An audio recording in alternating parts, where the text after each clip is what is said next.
জাতিসংঘে ভাষণ দেবেন প্রধান উপদেষ্টা, প্রাধান্য পেতে পারে রাষ্ট্র পুনর্গঠন বলছেন বিশ্লেষকরা। সিডিএতে সাবেক চেয়ারম্যান আব্দুস সালামের হরিলুট, হাসিনা সরকারের এমপি মন্ত্রীদের শতাধিক প্লট। সপ্তাহের ব্যবধানে ফের বেড়েছে ব্রয়লার মুরগির দাম, সবজিতেও নেই স্বস্তি।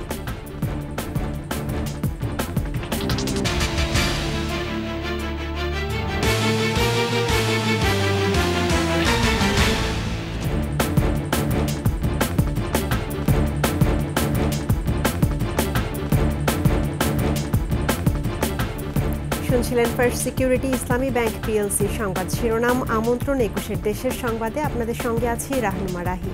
দর্শক, ২১ টেলিভিশনের সংবাদ একই সাথে সরাসরি দেখতে পাবেন আমাদের ফেসবুক পেজ www.facebook.com/2124 অনলাইনে। এছাড়া সাবস্ক্রাইব করতে পারেন www.youtube.com/21ATV চ্যানেলে।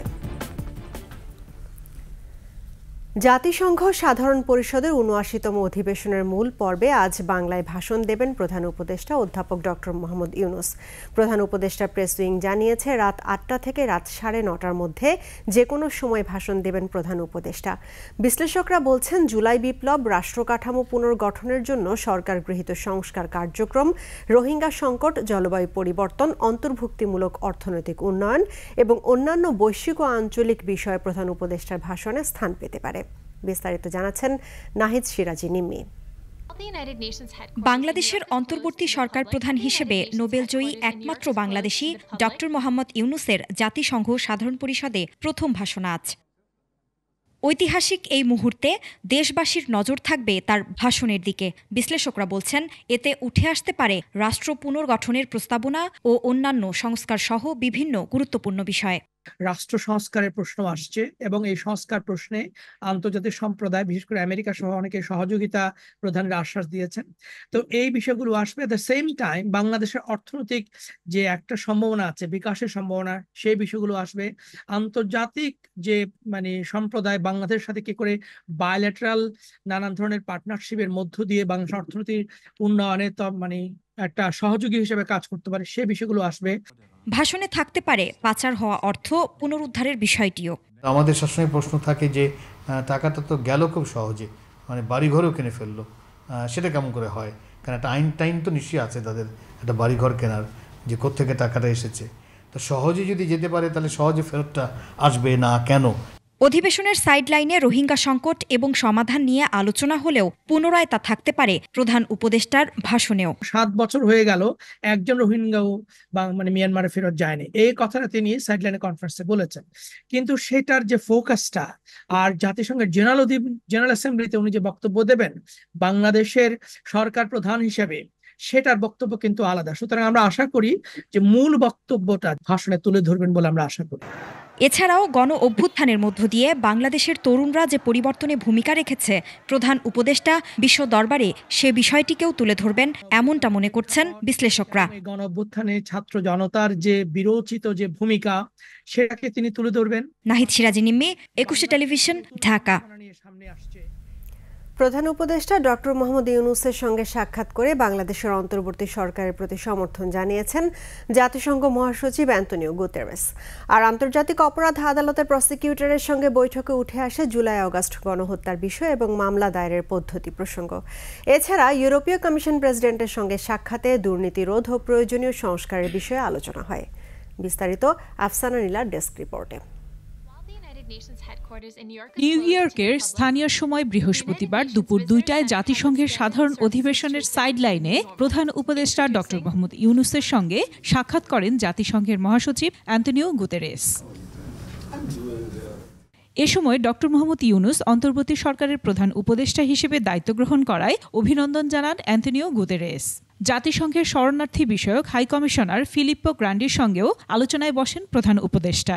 আলোচনায় রোহিঙ্গা ইস্যুতে জাতিসংঘের ফ্যাক্ট ফাইন্ডিং মিশনের প্রতি পূর্ণ সমর্থনের গুরুত্ব ও জাতিসংঘ শান্তিরক্ষা কার্যক্রমে বাংলাদেশের অংশগ্রহণের প্রতিশ্রুতির বিষয়টি উঠে আসে। এদিন প্রধান উপদেষ্টার সাথে দেখা করেন HSBCর গ্লোবাল সিইও নোয়েল কুইন। এ সময় বাংলাদেশের জ্বালানি, বাণিজ্য, অর্থায়ন এবং স্টার্ট আপে ব্যাংকের বর্ধিত সম্পৃক্ততা নিয়ে আলোচনা হয়। ইউরোপীয় কমিশনের প্রেসিডেন্ট উর্সুলা ভন ডের লেইনের সাথে সাক্ষাতে বাংলাদেশে দুর্নীতির বিরুদ্ধে লড়াই, নবায়নযোগ্য জ্বালানি খাত ও প্রয়োজনীয় সংস্কারের বিষয়ে আলোচনা করেন ড ইউনূস। আন্তর্জাতিক অপরাধ আদালত আইসিসির প্রসিকিউটর করিম আহমেদ খানের সঙ্গে বৈঠকে রোহিঙ্গা গণহত্যার অভিযোগে মামলা নিয়ে আলোচনা হয়। এছাড়া বাংলাদেশে গত জুলাই-আগস্ট মাসের যে গণহত্যার ঘটনা ঘটেছে সেসব ঘটনায় অপরাধীদের বিরুদ্ধে মানবতা বিরোধী অপরাধের মামলা করার উপায় ও পদ্ধতি নিয়ে আলোচনা হয়। এদিন নেদারল্যান্ডসের প্রধানমন্ত্রী ডিক শুফ, মার্কিন যুক্তরাষ্ট্রের সিনিয়র সিনেটর ডিক ডারবিন সহ বেশ কয়েকজন কূটনীতিকদের সাথে সাক্ষাৎ হয় প্রধান উপদেষ্টার। আফসানা নীলা, ডেস্ক রিপোর্ট, 21 টেলিভিশন। মোদি স্বৈরাচার বলেই আরেক স্বৈরাচার হাসিনাকে আশ্রয় দিয়েছে বলে মন্তব্য করেছেন বিএনপির ভাইস চেয়ারম্যান ও সাবেক মন্ত্রী বরকতুল্লাহ বুলু। সকালে নোয়াখালীর বেগমগঞ্জ উপজেলার এখলাসপুরে বন্যায় ক্ষতিগ্রস্তদের মাঝে দলীয় নেতাকর্মীরা নগদ অর্থ ও বন্যার্তদের ত্রাণ সামগ্রী বিতরণের সময় একথা বলেন। তিনি আরও বলেন, তারেক রহমানের 31 দফার মাধ্যমে আগামী রাষ্ট্র সংস্কার হয়ে খুব দ্রুত নির্বাচন অনুষ্ঠিত হবে। এদিকে দলের ভারপ্রাপ্ত চেয়ারম্যান তারেক রহমানের নির্দেশনায় জেলার লক্ষ্মীনারায়ণপুর এলাকায় 5,000 পরিবারকে ত্রাণ দেওয়া হয়।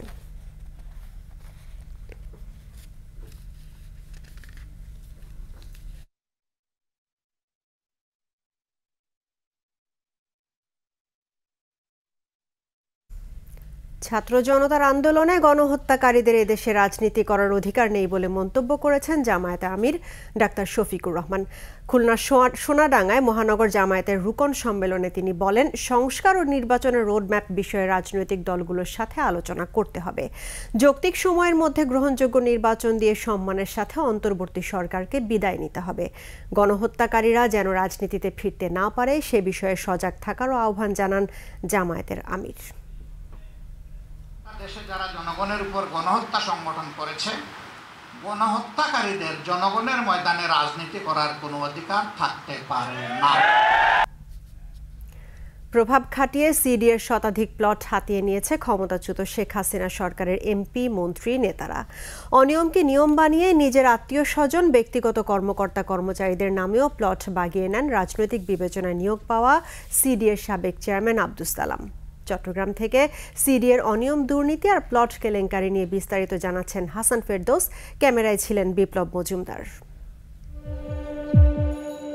2004 সালের নগরীর কুয়াইশ ও চাঁদগাঁও মৌজায় 170 একর জমিতে গড়ে তোলা হয় অনন্যা আবাসিক এলাকা নামে নতুন আবাসন প্রকল্প। প্রকল্পের নকশা ও লেআউট অনুযায়ী 2008 সালের জুলাইতে 1733টি প্লট বরাদ্দ দেওয়া হয় লটারির মাধ্যমে। আওয়ামী লীগ ক্ষমতা আসার পর রাজনৈতিক বিবেচনায় দলের নগর শাখার কোষাধ্যক্ষ আব্দুস সালামকে নিয়োগ দেওয়া হয় সিডিএর চেয়ারম্যান হিসেবে। এরপরেই শুরু হয় অনন্যা আবাসিক এলাকায় সরকারি জমির হরিলুট। সিডিএর প্লট হরিলুটে বিভিন্ন আবাসিক এলাকার লেআউট ও নকশায় আনা হয় পরিবর্তন। ভরাট করা হয় পুকুরসহ খেলার মাঠ। সাবেক বাণিজ্যমন্ত্রী টিপু মুন্সি ও সিডিএর চেয়ারম্যান আব্দুস সালামের মালিকানায় আবাসিক এলাকায় গড়ে তোলা হয় বাণিজ্যিক হাসপাতাল। লেআউট পরিবর্তন করে ওয়ার নিজাম রোড আবাসিক এলাকায় সিডিএর চেয়ারম্যান নিজেই গড়ে তোলেন বাণিজ্যিক ভবন।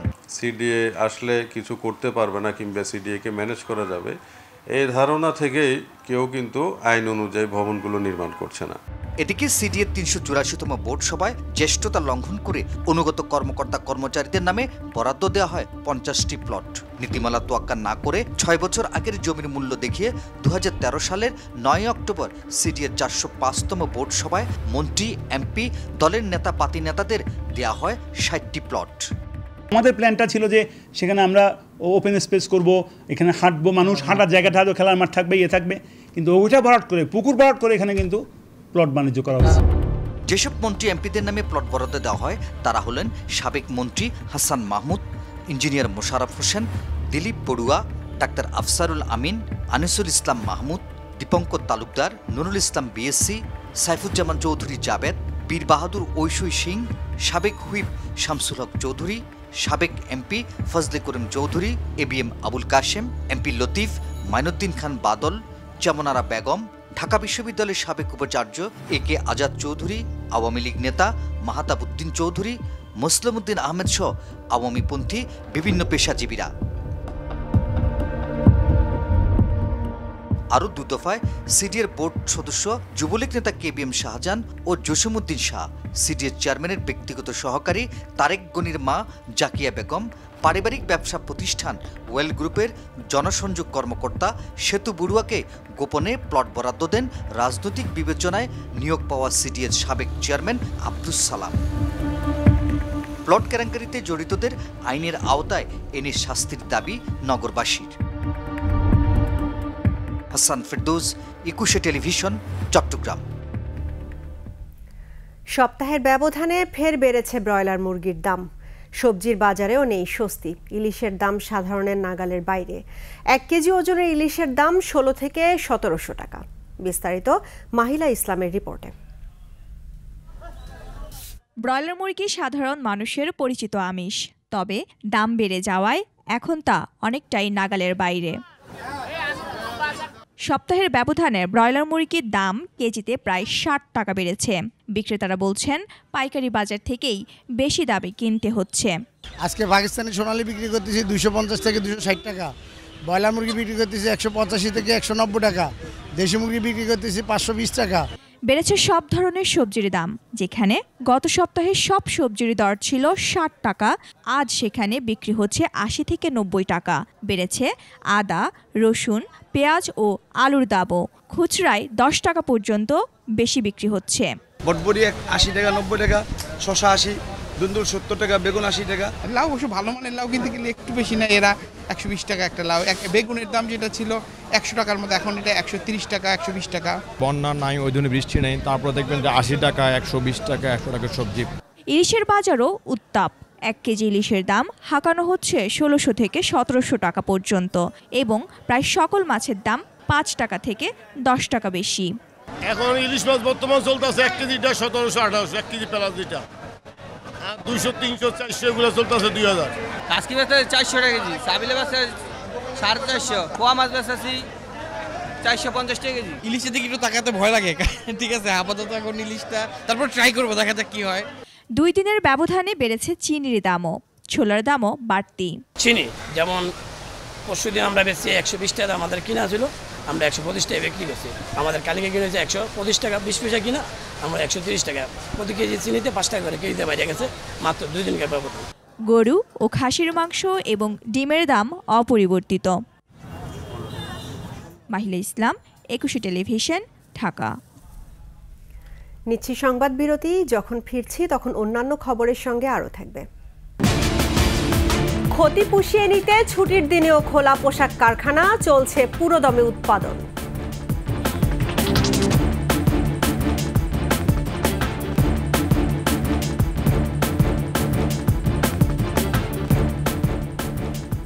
আমন্ত্রণ আবারও একুশের দেশের সংবাদে। সারা দেশের প্রত্নতত্ত্ব নিদর্শনগুলো সরেজমিনে পর্যবেক্ষণ করে সংরক্ষণে প্রয়োজনীয় নীতিমালা প্রণয়ন করা হবে বলে জানিয়েছেন সংস্কৃতি উপদেষ্টা ডক্টর আসিফ নজরুল। সকালে মুন্সিগঞ্জে শহরের মোগল আমলের প্রাচীন প্রত্নতত্ত্ব নিদর্শন ইদ্রাকপুর দুর্গ পরিদর্শনে গিয়ে একথা বলেন তিনি জানান, প্রত্নতত্ত্ব সম্পদের উপর এখন নজর দেওয়ার সময় এসেছে। বিভিন্ন স্থানে যারা এইসব নিদর্শনগুলো দখল করে রেখেছে তাদের বিরুদ্ধে ব্যবস্থা নেওয়া হবে বলেও জানান। পরে সদরের রাজা হরিশচন্দ্রের দিঘি, মীর কাদিম সেতু, বাবা আদম শাহী মসজিদ, টঙ্গীবাড়ি উপজেলার সোনারং জোড়া মঠ ও শ্রীনগরে বিজ্ঞানী স্যার জগদীশ চন্দ্র বসুর বাড়ি পরিদর্শন করেন। নিদর্শনগুলো রয়েছে সারা বাংলাদেশে ছড়ানো এবং এটা এত রিচ বাংলাদেশি সব ব্যাপারে, যেমন এখানে ইদ্রাকপুর কেল্লা রয়েছে, নারায়ণগঞ্জে রয়েছে এ ধরনের 2টা কেল্লা। এই কেল্লাগুলোকে আমরা লালবাগ কেল্লা সহ এই কেল্লাগুলোকে আমরা ওয়ার্ল্ড হেরিটেজ সাইটে অন্তর্ভুক্ত করার জন্য চেষ্টা করছি। তো আমার মনে হয়েছে এই ব্যাপারে আমাদের নজর দেওয়ার সময়। সাপ্তাহিক ছুটির দিনেও কর্মমুখর আশুলিয়ার শিল্পাঞ্চল। গেল কয়েকদিনের কারখানা শ্রমিকদের আন্দোলন ঘিরে বন্ধ ছিল আশুলিয়ার বেশ কিছু কারখানা। পরিস্থিতি স্বাভাবিক হতে শুরু করায় বন্ধ থাকার সময়ের ক্ষতি পুষিয়ে নিতে আজ বেশ কিছু কারখানা খোলা রেখেছেন মালিকরা। প্রতিনিধিদের তথ্য ছবিতে ডেস্ক রিপোর্ট। সকাল থেকে শ্রমিকরা কারখানাগুলোয় আসতে শুরু করে, কাজ শুরু করে পুরোদমে। বেশ কিছুদিন ধরে নানান দাবিতে শ্রমিকরা কর্মবিরতি পালন করে আসছিল। তাদের 18 দফা দাবি মেনে নেওয়ার পর কাজে যোগ দেয় তারা। আমাদের অস্তিত্ব নিয়ে সমস্যা, 22-23 দিন বন্ধ পরে ফ্যাক্টরি তো আর অস্তিত্ব থাকে না। এটা তো এবার একটা সুইসাইডাল ঘটনা ঘটছে। সবই ঠিক আছে এখন, আজকে মানে সবাই মোটামুটি যারা ক্ষতিগ্রস্ত তারা সবাই শুক্রবারে কাজ করে আমরা কাজটাকে আগায় নিয়ে যাচ্ছি। দাবি দেওয়া নিয়ে আন্দোলন করলেও সবসময় কাজ করতে চায় বলে জানান শ্রমিকরা। মালিক পক্ষ থেকে বলছে শিটম্যানের কারণে ফ্যাক্টরি খোলা থাকবে, এই জন্য আমরাও আসছি কাজ করতে, যেন মালিক যেন পোষায় নিতে পারে। আমরা ওয়ার্কার ইচ্ছাকৃত বাসে আসছি, কাজে যোগ দিয়েছি যেন শিটম্যানের প্রবলেমটা না হয়। গার্মেন্টস বন্ধ ছিল তো, এই জন্য আজকে শুক্রবার ছুটির জন্য আমরা কাজ করছি। শ্রমিকরা যে দাবি দাবা বা কর্মবিরতি পালন করলেও আসলে সবসময় শ্রমিকরা কাজ করতে চায় এবং কর্মমুখী থাকে, যার কারণেই কিন্তু আজকে ছুটির দিনেও তারা কারখানায় কর্মরত আছে এবং তারা তাদের কাজ প্রোডাকশন দিয়ে যাচ্ছে। কারখানাগুলো শান্তিপূর্ণ রাখতে নজরদারি বাড়িয়েছে আইনশৃঙ্খলা বাহিনী। Masum আলিসা, desk report, 21 television. গাজীপুরের শ্রীপুরে চোর সন্দেহে গণপিটুনিতে আহত রাজমিস্ত্রি ইসরাফিল চিকিৎসাধীন অবস্থায় মারা গেছেন। এ ঘটনায় থানায় মামলা হয়েছে। স্বজনরা জানান, ইসরাফিলকে বাড়ি থেকে তুলে নিয়ে হাত পা বেঁধে পিটিয়ে গায়ে গরম পানি ঢেলে নির্যাতন করা হয়। 13 দিন চিকিৎসা নেওয়ার পর রাতে গাজীপুরের শহীদ তাজউদ্দিন আহমদ মেডিকেলে মারা যান ইসরাফিল। এ ঘটনায় স্থানীয় ওয়ার্ড বিএনপি নেতা কামরুল হাসান লিটনকে আসামি করে 7 জনের নামে মামলা করেছেন নিহতের বাবা। পর্যটন শান্তির সোপান, এই প্রতিপাদ্যে দেশের বিভিন্ন স্থানে নানা আয়োজনে উদযাপিত হচ্ছে বিশ্ব পর্যটন দিবস। বান্দরবানে বাংলাদেশ পর্যটন কর্পোরেশন, জেলা প্রশাসন ও পার্বত্য জেলা পরিষদের আয়োজনে র্যালি বের করা হয়। শহরের প্রধান প্রধান সড়ক প্রদক্ষিণ করে পরে আলোচনা সভা অনুষ্ঠিত হয়। বরগুনায় বর্ণাঢ্য র্যালি, বৃক্ষরোপণ ও আলোচনা সভার মধ্য দিয়ে পালিত হয়েছে দিবসটি। বাগেরহাটে শোভাযাত্রা বের করে জেলা প্রশাসন। টাঙ্গাইলে আলোচনা সভায় পর্যটন শিল্পের প্রসার ঘটানোর আহ্বান জানান সংশ্লিষ্টরা। জয়পুরহাটেও দিবসটি উপলক্ষে জেলা কালেক্টরেট চত্বর থেকে র্যালি বের করা হয়। পরে আলোচনায় নতুন নতুন পর্যটন স্পট তৈরি সহ পর্যটন কেন্দ্রগুলোকে আরও আকর্ষণীয় করে তুলতে উদ্যোগ নেয়ার তাগিদ দেন।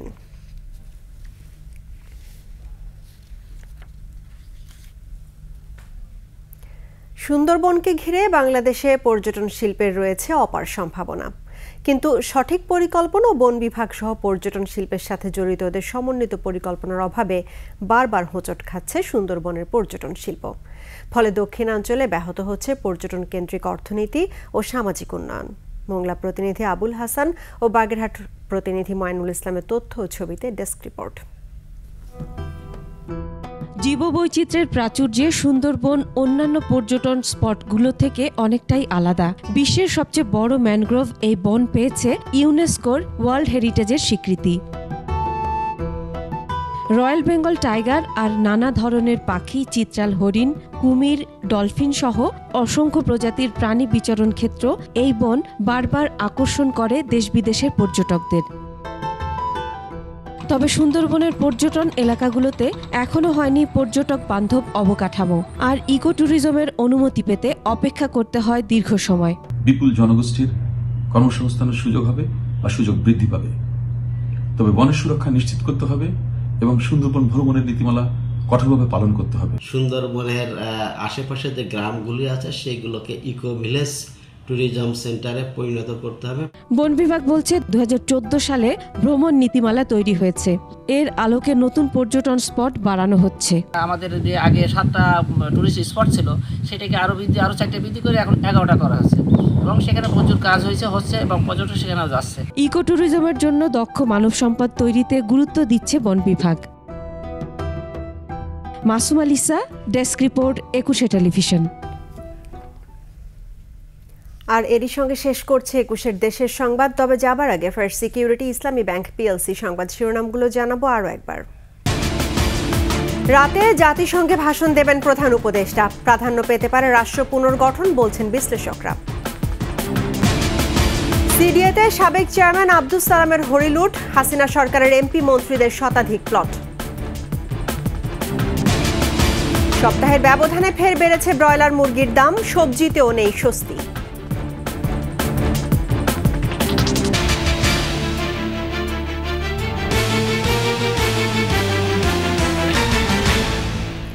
দর্শক, 21-এর সর্বশেষ খবর জানতে ডায়াল করুন 2021 নম্বরে আর ভিজিট করুন 21-tv.com এই ওয়েবসাইটে। ফেসবুকে ভিজিট করতে পারেন www.facebook.com/2124 অনলাইনে। এছাড়া সাবস্ক্রাইব করতে পারেন www.youtube.com/21etv চ্যানেলে। এতক্ষণ সঙ্গে থাকার জন্য ধন্যবাদ। আমাদের পরবর্তী সংবাদ আয়োজন সন্ধ্যা 6টা 55 মিনিটে দেখার আমন্ত্রণ রইল। 21-এর সঙ্গেই থাকুন।